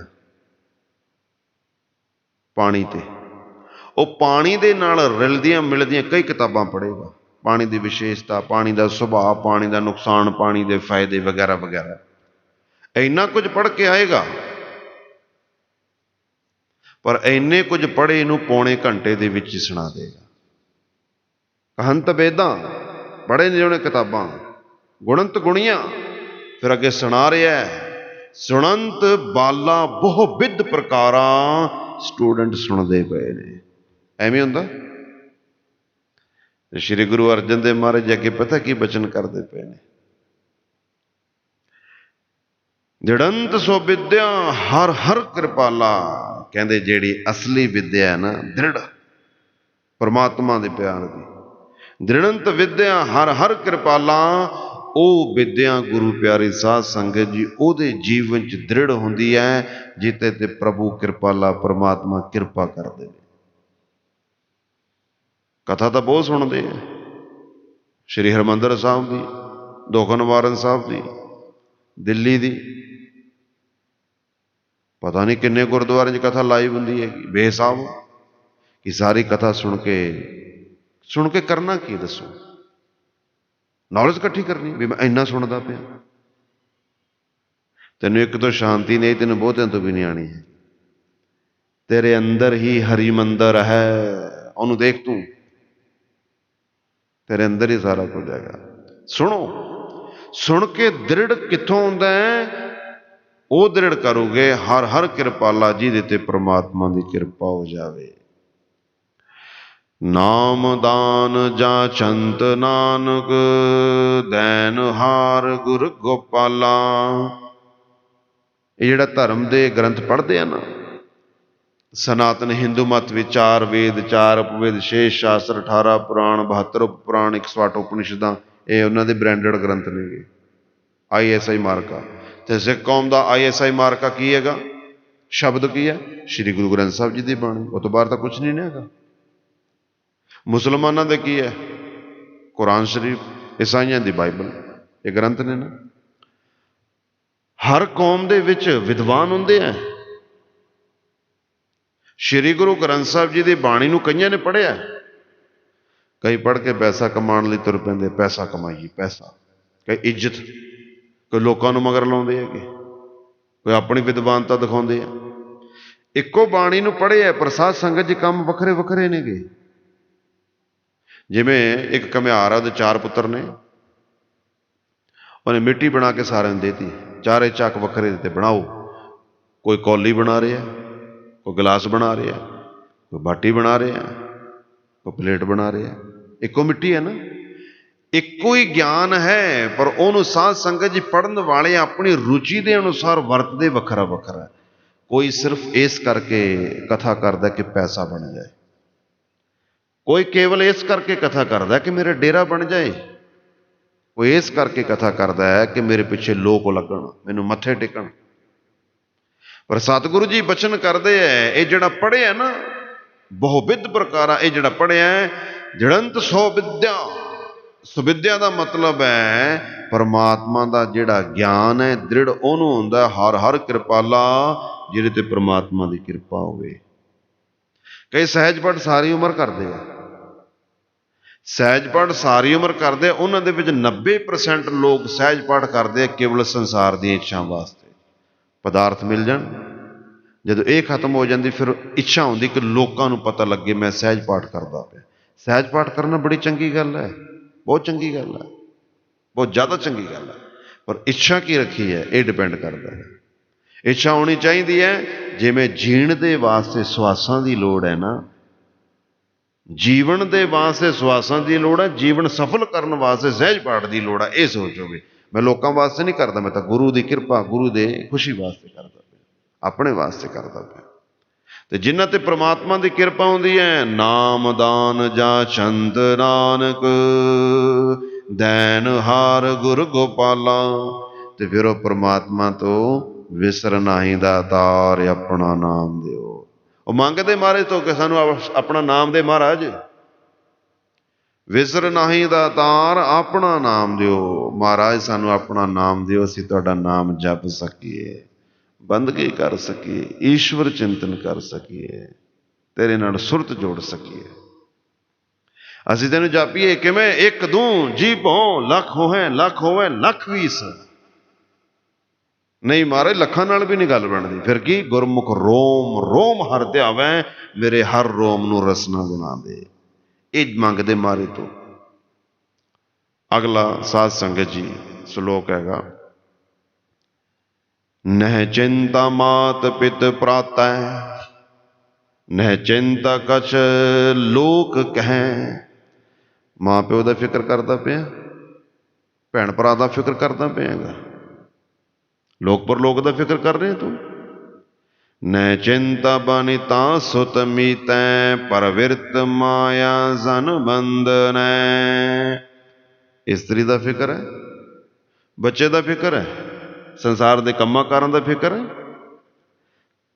ਸਤਿਗੁਰੂ ਜੀ ਬਚਨ ਕਰਦੇ ਹੈ, ਦਿਆਲ ਏਕ ਭਗਵਾਨ ਪੁਰਖ ਹੈ, ਨਾਨਕ ਸਰਬ ਜੀ ਪ੍ਰਤਪਾਲਕ ਹੈ। ਬੰਦਾ ਕਹਿੰਦਾ ਮੈਂ ਕਮਾਵਾਂ ਨਾ ਮੇਰਾ ਪਰਿਵਾਰ ਭੁੱਖਾ ਮਰ ਜੂਗਾ। ਬੀਬੀਆਂ ਰਾਣੀਆਂ ਕਹਿੰਦੇ ਰੋਟੀ ਨਹੀਂ ਪਕਾਉਂਗੇ ਤਾਂ ਖਾਊਗੇ ਕੀ? ਤੂੰ ਨਿੱਕ ਦੇ ਨਾ ਪਕਾਏ ਨਾ, ਪੀਜੇ ਬਰਗਰ ਖਾ ਕੇ ਢਿੱਡ ਭਰ ਲੂਗੇ, ਭੁੱਖਾ ਕੋਈ ਨਹੀਂ ਰਹਿੰਦਾ ਅੱਜ ਦੇ ਟਾਈਮ 'ਚ। ਤੁਸੀਂ ਕੀ ਸੋਚ ਰਹੇ ਹੋ? ਤੁਸੀਂ ਅੱਜ ਆਟਾ ਗੁੰਨ ਕੇ ਨਹੀਂ ਪਕਾਓਗੇ ਤਾਂ ਭੁੱਖੇ ਰਹਿ ਲੈਣਗੇ, ਇਹਨਾਂ ਨੇ ਪੀਜੇ ਬਰਗਰ ਖਾ ਲੈਣੇ ਆ। ਬੰਦਾ ਕਹਿੰਦਾ ਮੈਂ ਨਾ ਕਮਾਵਾਂ ਤਾਂ ਪਰਿਵਾਰ ਭੁੱਖਾ ਮਰ ਜੇ। ਤੂੰ ਮਰ ਕੇ ਤਾਂ ਵੇਖ, ਪਰਿਵਾਰ ਭੁੱਖਾ ਨਹੀਂ ਮਰਦਾ। ਕਿਸੇ ਨੂੰ ਮਾਂ ਦਾ ਫਿਕਰ, ਕਿਸੇ ਨੂੰ ਪਿਓ ਦਾ ਫਿਕਰ, ਕੋਈ ਜਨਾਨੀ ਦਾ ਫਿਕਰ, ਕੋਈ ਬੱਚੇ ਦਾ ਫਿਕਰ, ਕੋਈ ਪਤੀ ਦਾ ਫਿਕਰ, ਕੋਈ ਕੰਮ ਧੰਦੇ ਦਾ ਫਿਕਰ। ਗੁਰੂ ਅਰਜਨ ਦੇਵ ਮਹਾਰਾਜ ਜੀ ਬਖਸ਼ਿਸ਼ ਕਰਦੇ ਸਮਝਾਉਂਦੇ, ਸੰਗਤ ਜੀ ਦਿਆਲ ਏਕ ਭਗਵਾਨ ਪੁਰਖ ਹੈ, ਨਾਨਕ ਸਰਬ ਜੀ ਪ੍ਰਤਪਾਲਕ ਹੈ। ਪਰਮਾਤਮਾ ਸਾਰਿਆਂ ਦੀ ਪਾਲਣਾ ਕਰਦਾ, ਉਹ ਐਸਾ ਦਿਆਲੂ ਹੈ। ਪਰਾ ਰਬਦ ਪਹਿਲੇ ਬਣੀ ਪਾਛੇ ਬਣਾ ਸਰੀਰ, ਫਿਰ ਵੀ ਮਨ ਧੀਰਜ ਨਾ ਧਰੇ ਤੁਲਸੀ ਆਚਰਜ ਰੀਤ। ਪਰਾ ਰਬਦ ਤਾਂ ਪਹਿਲਾਂ ਬਣ ਗਈ ਸੀ ਭਾਈ, ਸਰੀਰ ਬਾਅਦ ਚੋਂ ਬਣਿਆ। ਰਚੰਤ ਜੀ ਰਚਨਾ ਮਾਤ ਗਰਭ ਸਥਾਪਨੰ, ਸਾਸ ਸਾਸ ਸਿਮਰੰਤ ਨਾਨਕ ਮਹਾ ਅਗਨ ਨਾ ਵਿਨਾਸਨ। ਸਿਰ ਤਲਾ ਪੈਰ ਉਪਰੇ ਬਸੰਦੋ ਕੋ ਹਥੜੇ ਥਾਏ, ਨਾਨਕ ਸੋ ਧਣੀ ਕਿਉ ਵਿਸਾਰਿਓ ਉਧਰੀਏ ਜਿਸਦੇ ਨਾਏ। ਉੱਥੇ ਵੀ ਤੈਨੂੰ ਦਿੱਤਾ ਉਹਨੇ। ਰਕਤ ਬਿੰਦ ਕਰ ਨਿੰਮਿਆ ਆਗਨ ਉਦਰ ਮੁਝਾਰ, ਉਰਦ ਮੁਖ ਕੁਚੀਲ ਵਿਕਲ ਨਰਕ ਕੋਰ ਗੁਬਾਰ। ਹਰ ਸਿਮਰਤ ਤੂੰ ਨਾ ਜਲੈ ਮਨ ਤਨ ਉਰਦਾਰ, ਬਿਕਮ ਤਾਨੋ ਜਿਨ ਰੱਖਿਆ ਤੇ ਸਿਲ ਨਾ ਵਿਸਾਰ। ਹਰ ਸਿਮਰਤ ਸੋ ਕਦੇ ਨਾਹੇ ਜਸ ਤੈ ਜਨਮ ਹਾਰ। ਉੱਥੇ ਵੀ ਤਾਂ ਤੇਰੀ ਉਹਨੇ ਪ੍ਰਤਪਾਲਨਾ ਕੀਤੀ ਹੈ। ਮਾਤ ਗਰਮ ਮੈਂ ਆਪਰ ਸਿਮਰਨ ਦੇ ਤੈਂ ਤੂੰ ਰਾਖਣ ਹਾਰ। ਦਿੰਦਾ ਤਾਂ ਮਹਾਰਾਜ ਸਾਰਿਆਂ ਨੂੰ ਹੈਗਾ, ਤੂੰ ਕਿਉਂ ਫਿਕਰ ਕਰਦਾ? ਤੂੰ ਕਰਮ ਕਰਤੇ ਚਲੋ ਬੀਜ ਬੀਤੇ ਚਲੋ, ਜੋ ਭਲੇ ਤੋਂ ਭਲਾ ਨਾ ਭਲੇ ਤੋਂ ਭਲਾ, ਐਵੇਂ ਜੀਵਨ ਬਤੀਤ ਕਰਾਂ। ਉਹ ਪਰਮਾਤਮਾ ਸਭ ਦੀ ਪਾਲਣਾ ਕਰਨ ਵਾਲਾ ਹੈਗਾ। एक कहता हैगा,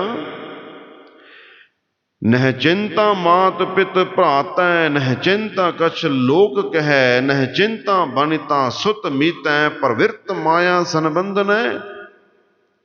हर एक नूं फिक्र है, मेरी धी, मेरा प्यो, मेरा पुत, मेरा मां, मेरी घर वाली, वो कहती मेरा घर वाला, फिक्र कर दूगे। ते गुरु अर्जन देव महाराज जी बख्शिश करते हैं, दयाल एक भगवान पुरख है, नानक सर्ब जी प्रतिपालक है। तुहाडे बच्चे कहणगे साडी पालना साडा प्यो करदा, मूँह ते कहणगे, पिठ पिछे को नहीं कहते, पिठ पिछे बुराई करते हैं। हाँ, जिहड़ा धार्मिक खेतर दे विच साध संगत जी चलदा पिया ना, हर बंदा कहेगा, हर बंदा कहेगा, की कहेगा कि मेरी पालना ईश्वर करदा पिया, परमेश्वर करदा पिया। जदों आपां श्री हरमंदर साहब जाने, श्री हरमंदर साहब प्रवेश करन दे साध संगत जी मुख रूप दे विच 3 दरवाजे, वैसे 4 ने, संगत 3 चों जांदी है। हरमंदर साहब दा मुख इधर नूं है, एक सज्जिओं है, एक पिछिओं है, एक खब्बिओं। बाबा दीप सिंह वल्लों भी हैगा, लंगर हाल वल्लों भी है, ते साध संगत जी इधर भी घर वल्लों भी है। हरमंदर साहब दे सामने बिल्कुल ड्योढ़ी साहब है, ते बिल्कुल पिछे बैक साइड पिठ ते दुख भंजनी बेर है। तुहानूं चेते होएगा, संगत इशनान करदी उत्थे जाके। दुख भंजनी बेर किवें प्रगट होयागा?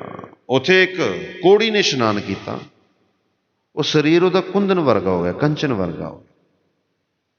जदों गुरु साहब नूं पता लग्या ते सतगुरु सच्चे पातशाह जी बख्शिश करदे, कहंदे भाई असीं इहनूं लभ रहे सीगे। उथों फिर सरोवर बनाना आरंभ किया। उस तो पहलां संतोख सर की सेवा चलती पई सी। संतोख सर की सेवा चल रही सी हरमंदर साहब वास्ते ही, कि यही हरमंदर है, यही अमृत सरोवर है। जब संतोख सर की सेवा शुरू हुई ना, उदों साध संगत जी ये सोच के की कि यही अमृत सरोवर हैगा। पर अमृत सरोवर वो नहीं सीगा, अमृत सरोवर तो वो सी जिथे इशनान किया पिंगले ने। पर फिर क्यों गुरु अर्जन देव महाराज जी ने करवाई? जो कि सरबग सी, पता सी कि जोगी बैठा है थले, ਉਹਦੇ मन च इच्छा है कि मैनू ब्रह्म ज्ञान करो। केवल जोगी ते कृपा करने वास्ते श्री अमृतसर साहब की पुटाई तो पहला संतोख सर की पुटाई करवाई गई, पर संपूर्ण श्री अमृत सरोवर ही होएगा, संतोख सर बाद च होएगा। बिल्कुल पिछे दुख भंजनी बेर है, दर्शन करते हैं, इशनान करते हैं। ते हरमंदर साहब के सज्जे पासे थड़ा बाबा बुढ़ा साहिब है, ते हरमंदर साहब के बिल्कुल खब्बे पासे बाबा दीप सिंह का स्थान। ते जिथे गुरु प्यारी साध संगत जी ड्योढ़ी साहब है ना, उहदे नाल ही खब्बे पासे लाची साहब का स्थान है, गुरुद्वारा लाची साहब। तुसीं दर्शन किए होने, दरख्त बने, संगतां जाके मत्था टेकदे, हर चीज़ का गुरु प्यारी साध संगत जी उत्थे इतिहास है। जदों जाने हुन्ने ना आपां दवा दा मत्था टेकदे हैं, इशनान करते हैं, मत्था टेकदे हैं, अंदर बह के चले जाने। वो जिहड़े बोर्ड लगे होंदे उन्हें पढ़ना जरूरी होंदा है। गुरु धामां दे दर्शन करन दी एक मर्यादा है। जदों तुसीं जाओ, वो बोर्ड ते जो कुछ लिखिया पिया उन्हें पढ़ना जरूर है, भावें तुसीं पढ़ चुके हो, हर बार पढ़ना हैगा, हर बार पढ़ना है। जिथे गुरु अर्जन देव महाराज जी बह के इशनान, बह के साध संगत जी सेवा कराउंदे ने ना, दुख भंजनी बेर तो थोड़ी जी दूर ते थोड़ा साहब बनया होया, दर्शन किए होने तुसीं। 2 बोर्ड लगे है, एक बोर्ड लग्या जिहदे दुख भंजनी बेर हैगी, उत्थे कंध दे नाल लग्या होया। एक बोर्ड लग्या स्पैशल थड़ा साहब दे लागे। सारा पढ़ना चाहिए, सानू पता लगता है कि स्थान कादे वास्ते बनाया। हुण साडे सिख कौम दे विच फोटोआं दा बड़ा विरोध है, फोटोआं फोटोआं फोटोआं फोटो। हुण फोटोआं तो बाबा दीप सिंह की जगह ते भी लगियां होईयां परिक्रमा च, पटाओ फिर, क्यों नहीं पुटिंदियां? श्री गुरु ग्रंथ साहब जी का प्रकाश है, उदों थल्ले ते उहदे पिछे भी बाबा दीप सिंह की फोटो लगी हुई है, पटाओ फिर। फोटो तां नहीं लाई कि फोटो नूं पूजो, फोटो तां लाई सानू पता रवे ये कादे वास्ते बने। एक हिंदू वीर है, कहना मैं सुने बाबा दीप सिंह बड़े गुस्से वाले सीगे। मैं कहा उहदे वर्गा कोई शांत सुभाव इंसान ही नहीं सी, कोई गुरसिख नहीं सी, बड़ा शांत सुभाव सीगा। पर वो गुस्से वाले नहीं सी, वीर रस वाले सी। वीर रस क्यों आया? गुरु के स्थान की बेअदबी आऊगी तां करके आया। गुस्सा आंदा निजी कारणा करके, वीर रस आंदा धर्म करके। बाबा दीप सिंह का नाम जपिया, चेते कीतिया बाबा दीप सिंह नूं, गुरु प्यारी साध संगत जी मन शांत हुंदा ना। मथे टिकाण लई जरूरी नहीं कि गुरता गद्दी ते बहना पेगा। गुरु घरां दे विच इज्जत प्राप्त करने लई जरूरी नहीं कि हैड ग्रंथी बनना पऊगा। ਇਹ ਜਿਹਾ ਕੁਛ नहीं हैगा भी हैड ग्रंथी की पोस्ट से इज्जत ज्यादा, यह जिहा कुछ नहीं हैगा। इज्जत किसी पोस्ट की मोहताज नहीं हैगी, इज्जत जीवन की मोहताज है। कई गुरुद्वारे च मीत ग्रंथियों की बड़ी इज्जत है, हैड ग्रंथी की इज्जत नहीं होंगी, क्योंकि उन्होंने जीवन होंदा है। कई गुरुद्वारे में हैड मीत की बिल्कुल इज्जत नहीं होंगी, सेवादारों की बड़ी इज्जत होंगी है, क्योंकि जीवन है। बंदा सोचता है काश मैं हैड ग्रंथी बन जाता, मेरी बड़ी इज्जत होंगी ना, ऐसा कुछ नहीं हैगा। तुहाडा जीवन ही तुहाडी इज्जत का कारण बनता है, भावें तुसीं हैड ते हो, मीत ते हो, सेवादार हो, लांगरी हो, कुछ भी हो। साध संगत जी बाबा दीप सिंह का जीवन बा कमाल। ते ऐसे गुरमुख प्यारे जदों परमेश्वर परमात्मा की किरपा प्राप्त करते, फिर उन्होंने समझ आ जाता है दयाल एक भगवान पुरख है, नानक सर्ब जी प्रतिपालक है। वो परमात्मा दयालु कृपालु है, सारे की प्रतिपालना करता। बंदा कहता मैं अपनी धी की पालना की, अपने पुत्र की पालना करदा, परिवार की पालना करदा, मेरे बिना परिवार नहीं चलता, मेरे बिना घर नहीं चलता, एवें कहता। ਜਦੋਂ तेरे बच्चे ਵੱਡੇ हो जाते ना, ब्याह हो जाता, उन्होंने अपने बच्चे जमते हैं, फिर तेरे धी पुत तेरी मौत नूं उड़ीकदे आ, तू कदों मरे, कदों बंटवारा करिए, कदों असीं वक्रे वक्रे मालक बणीए। ये सच है। वो सोचते बापू मरे, ये मरदा क्यों नहीं पिया, ये मरूगा तो जगह वंडी जाऊगी, असीं अपनी जगह ते मालक होवांगे। तू जिन्हां लई जीवन लाता ना, जिन्हां दे जीवन दी अरदासां करदे ने, तेरी मौत मंग रहे ने। तो तू कहना मेरे बिना इन्हां दा काम नहीं चलता, प्रतिपालना कौन करेगा। ये साध संगत जो शब्द नाल जुड़ जाने ना। पहली पंक्ति की सी अज दे आरंभ दी, किरपंत हरियंग मत तत् ज्ञानंग।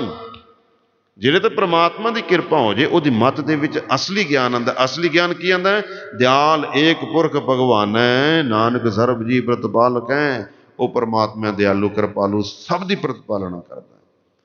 सो श्री गुरु अर्जन देव महाराज जी पंडित हरी लाल ਅਤੇ कृष्ण लाल, ये ਜਿਹੜੇ गोपाल दत्त ਤੇ बिशन दत्त ਦੇ वंशज ने, ਇਹਨਾਂ ਦੇ ਬੇਨਤੀ ਕਰਨ ਤੇ ਸਤਿਗੁਰੂ ਜੀ ਇਹਨਾਂ ਨੂੰ ਜੀਵਨ ਜੀਣ ਦਾ ਤਰੀਕਾ ਦੱਸ ਰਹੇ ਨੇ, ਜੀਵਨ ਸਫਲ ਕਰਨ ਦਾ ਤਰੀਕਾ ਦੱਸ ਰਹੇ ਨੇ ਰਾਮਸਰ ਵਿਖੇ। ਤੇ ਬਾਕੀ ਸੰਗਤਾਂ ਵੀ ਕੁਝ ਬੈਠੀਆਂ ਮੁੱਖ ਮੁੱਖ ਰੂਪ 'ਚ। ਤੇ ਸਾਧ ਸੰਗਤ ਜੀ ਹੁਣ ਤੱਕ ਆਪਾਂ ਸਤਿਗੁਰਾਂ ਦੀ ਕਿਰਪਾ ਸਦਕਾ ਪਾਵਨ ਬਾਣੀ ਸਹਿਸਕ੍ਰਿਤੀ ਪੰਚਮ ਪਾਤਸ਼ਾਹ ਜੀ ਦੀ ਹੈ ਜਿਹੜੀ, ਉਹਦੇ ਗੁਰੂ ਪਿਆਰੀ ਸਾਧ ਸੰਗਤ ਜੀ 15 ਸ਼ਲੋਕਾਂ ਦੀ ਵਿਚਾਰ ਕਰ ਚੁੱਕੇ ਹਾਂ। ਕੱਲ ਨੂੰ 16ਵਾਂ ਸ਼ਲੋਕ ਚੱਲੇਗਾ, ਅਨਿਤ ਵਿਤੰ ਅਨਿਤ ਚਿੰਤੰ ਅਨਿਤ ਆਸਾ ਬਹੁ ਵਿਧ ਪ੍ਰਕਾਰੰ। ਕਿੰਨੀ ਫਿਕਰ ਚਿੰਤਾ ਲਾਈ ਬੈਠੀ ਹੈ, ਇਹ ਕੱਲ ਨੂੰ ਸ਼ਲੋਕ ਦੇ ਆਪਾਂ ਵਿਚਾਰ ਕਰਾਂਗੇ। ਸੋ ਬੇਨਤੀ ਹੈ ਕਿ ਰੋਜ਼ ਜਿੰਨੀਆਂ ਸੰਗਤਾਂ ਡੇਲੀ ਆਉਂਦੀਆਂ ਟਾਈਮ ਨਾਲ ਆ ਜਾ ਕਰੋ ਭਾਈ, ਲੜੀਵਾਰ ਵਿਚਾਰ ਹੈਗੀ, ਪਤਾ ਨਹੀਂ ਗੁਰੂ ਨਾਨਕ ਦੀ ਕਿਰਪਾ ਕਦੋਂ ਕਿਹਦੇ ਤੇ ਹੋ ਜਾਵੇ। ਸੋ ਕਥਾ ਆਰੰਭ ਕਰਨ ਤੋਂ ਪਹਿਲਾਂ ਆਉਣ ਦੀ ਕੋਸ਼ਿਸ਼ ਕਰਿਆ ਕਰੋ, ਤਾਂ ਕਿ ਸਾਰਾ ਹੀ ਸੁਣਿਆ ਕਰੋ ਸਾਡੇ ਗੁਰੂ ਸਾਹਿਬ ਨੇ ਸਾਡੇ ਲਈ ਕੀ ਉਪਦੇਸ਼ ਬਖਸ਼ਿਆ, ਕੀ ਖਜ਼ਾਨਾ ਬਖਸ਼ਿਆ। ਸੋ ਜਿਹੜੇ ਆਉਂਦੇ ਆ ਉਹਨਾਂ ਨੂੰ ਮੁਬਾਰਕ, ਸਤਿਗੁਰੂ ਕਿਰਪਾ ਕਰਨ। ਆਓ ਜੀ ਸ਼ਬਦ ਨਾਲ ਜੁੜੀਏ, ਸੁਰਤ ਨੂੰ ਸ਼ਬਦ ਨਾਲ ਜੋੜਦੇ ਬੜੇ ਪਿਆਰ ਦੇ ਨਾਲ। ਵਾਹਿਗੁਰੂ ਵਾਹਿਗੁਰੂ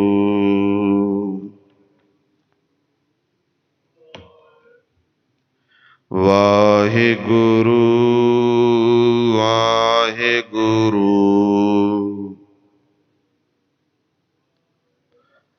ਵਾਹਿਗੁਰੂ ਵਾਹਿਗੁਰੂ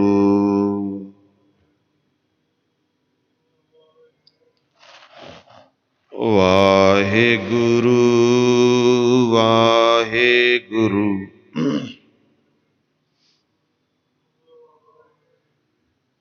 ਵਾਹਿਗੁਰੂ ਵਾਹਿਗੁਰੂ ਵਾਹਿਗੁਰੂ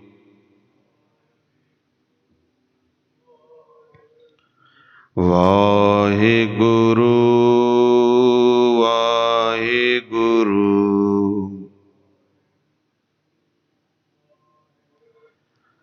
ਸਤਨਾਮ ਸ਼੍ਰੀ ਵਾਹਿਗੁਰੂ ਸਾਹਿਬ ਜੀਓ। ਰਾਮ ਕਲੀ ਮਹੱਲਾ ਤੀਜਾ। ਆਨੰਦ ਇੱਕ ਓੰਕਾਰ ਸਤਿਗੁਰ ਪ੍ਰਸਾਦ। आनंद पया मेरी माए, सतगुरु मैं पाया। सतगुरता पाया सहज सेती, मन वजियां वाधाइयां। राग रतन परवार परियां, शब्द गावण आइयां। सब दूत गावो हरि केरा, मन जिनी बसाया। कह नानक आनंद होआ, सतगुरु मैं पाया। ए मन मेरिया तू सदा रहो हर नाले।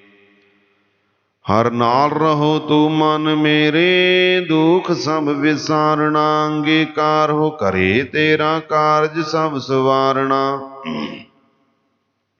सबना गलां समरथ सुआमी, सो क्यों मनो विसारे। कह नानक मन मेरे सदा रहो हर नाले। साचे साहिबा क्या नाही कर तेरै,